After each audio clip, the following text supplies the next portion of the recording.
Buen día. El tema a tratar en el presente video tutorial es el movimiento semiparabólico. Te invitamos a que identifiques la trayectoria de un movimiento semiparabólico, que apliques la composición del movimiento y el análisis vectorial para la solución de problemas del contexto que describen este tipo de movimiento. Movimiento parabólico.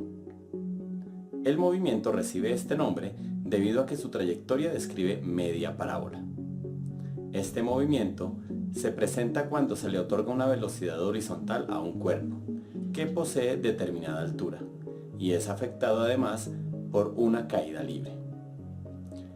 La figura muestra la trayectoria que describe un cuerpo con movimiento semiparabólico. Sobre la superficie elevada se impulsa el cuerpo aplicando una fuerza externa que le da un movimiento en sentido horizontal. Al llegar al borde de la superficie, comienza a actuar sobre el cuerpo la fuerza de atracción gravitatoria, lográndose que el cuerpo avance y caiga simultáneamente. Para analizar el movimiento semiparabólico se puede utilizar la composición de movimiento, postulada por Galileo Galilei. Para ello se hace el supuesto que en el eje horizontal se presenta un movimiento uniforme y en el eje vertical se desarrolla un movimiento de caída libre. Por lo tanto, en el eje horizontal la velocidad en X es constante. En el eje vertical la velocidad inicial en el eje Y es 0, la cual se va incrementando debido a la aceleración gravitatoria. La velocidad con que llega el cuerpo al suelo será una velocidad resultante que puede ser determinada utilizando el teorema de Pitágoras, y el ángulo con respecto al suelo se puede hallar por la razón trigonométrica tangente. La composición de movimiento nos permite estudiar el movimiento semiparabólico utilizando las expresiones de caída libre y del movimiento uniforme. Ejemplo: un avión viaja a una altitud de 1000 pies con una velocidad de 450 km/h. De repente, se desprende una pieza del avión, la cual cae describiendo una trayectoria semiparabólica. Calcular el tiempo que tarda la pieza en el aire, el alcance horizontal desde que se desprende la pieza hasta que llega al suelo, la velocidad resultante de la pieza al llegar al suelo, el ángulo con respecto a la superficie terrestre con el que llega la pieza al suelo. Se puede observar que el avión se mantiene a la misma altura, 1000 pies, viajando a una velocidad constante de 450 km/h. La pieza que se suelta del avión describe una trayectoria semiparabólica. Al llegar al suelo, se muestran los vectores velocidad resultante, la cual está compuesta por la velocidad constante en el eje X y la velocidad final en el eje Y. Adicionalmente se muestra que el ángulo que forma la velocidad resultante con respecto a la superficie terrestre. Ahora veamos el análisis matemático de la situación. Para resolver la situación es necesario que las unidades se encuentren en el Sistema Internacional de Medida, por lo que se hace la conversión de 1000 pies a metros, obteniendo 304,8 metros y la velocidad de 450 km/h a metros sobre segundo, resultando 125 metros sobre segundo.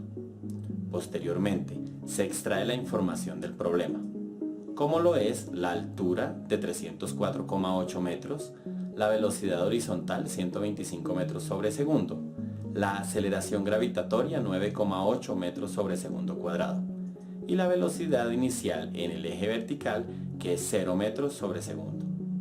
Definimos las incógnitas: el alcance horizontal, el tiempo que la pieza tarda en el aire, la velocidad resultante al llegar al suelo y el ángulo que forma la velocidad resultante con respecto a la superficie de la Tierra. En el procedimiento podemos tomar una de las ecuaciones que describen el movimiento de caída libre, en la cual podemos simplificar un término, ya que la velocidad inicial en Y es 0, resultando la ecuación Y es igual a gravedad por tiempo cuadrado sobre 2, con la que podemos determinar el tiempo, logrando como resultado un tiempo de 7,89 segundos. Ahora calculamos la distancia o alcance horizontal utilizando la expresión de movimiento uniforme. X igual a la velocidad en x por el tiempo, reemplazando la velocidad horizontal de 125 metros sobre segundo y el tiempo calculado anteriormente de 7,89 segundos, se obtiene como resultado 986,25 metros. Ahora calculamos la velocidad final en el eje vertical con una de las expresiones para estudiar el movimiento de caída libre. 2 por g por y es igual a la velocidad inicial en y al cuadrado más la velocidad final en y al cuadrado. Como la velocidad inicial en y es igual a 0, entonces la expresión quedaría con la variable g, y velocidad final en y. Despejando la velocidad final en y reemplazando la aceleración gravitatoria y la altura que se obtiene, es una velocidad de 5.974,08 metros sobre segundo. Una vez se tiene la velocidad final en el eje y la velocidad en el eje horizontal, se utiliza el teorema de Pitágoras para encontrar la velocidad resultante, cuyo valor calculado es 5.935,39 metros sobre segundo. Utilizando como información la velocidad y la horizontal y la velocidad final en el eje vertical, se utiliza la razón trigonométrica tangente para hallar el ángulo que forma la velocidad resultante con respecto a la superficie terrestre, obteniendo un resultado de 88,8 grados.